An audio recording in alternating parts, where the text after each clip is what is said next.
We had a request for Sofi, so That'd have been that would have been a nice flag to be part of there, Sofi. This guy right here. That no, this is gonna go down.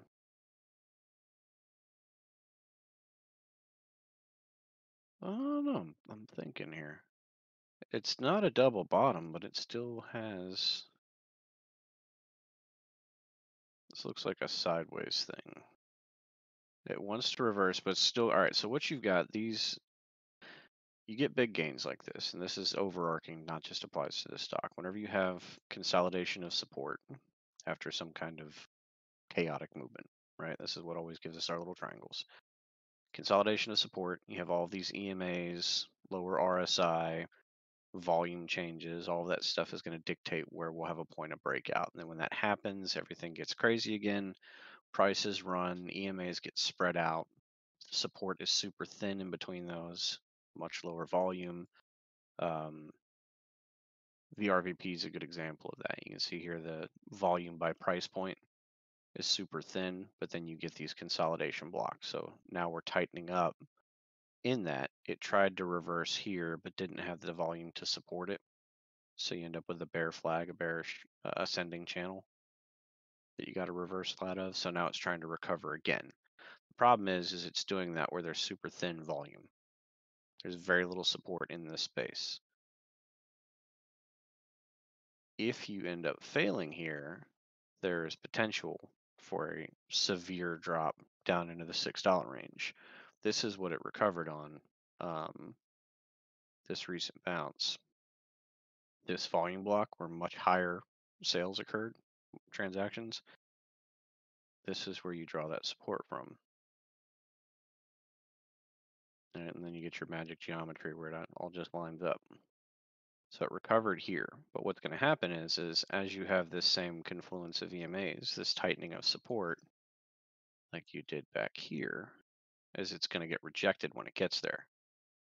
If it doesn't have support to retest it, it gets hard rejected as volume dies off and you get a big loss. So we're going to go up here, we're going to get rejected just over 8. But if this volume doesn't pick up, it's going to fail again.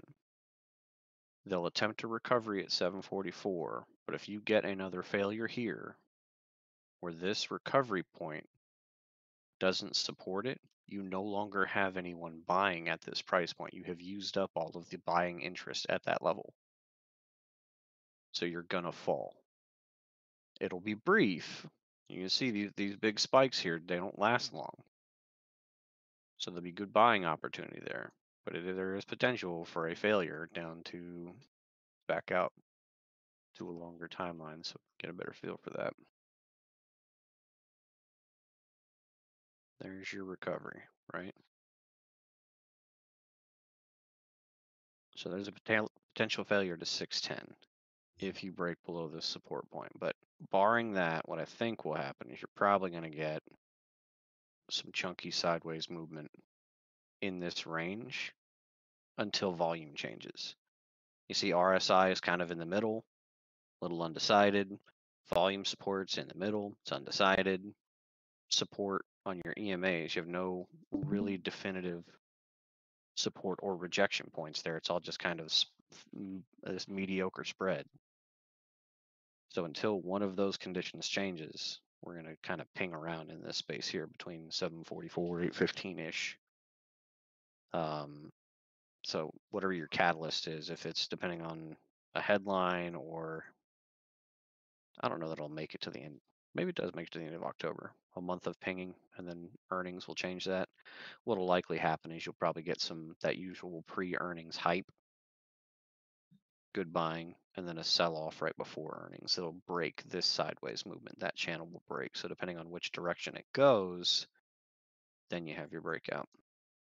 Either retesting the failure point of this channel at 866 or a rapid snap down to low 6s and then back up to here at 7.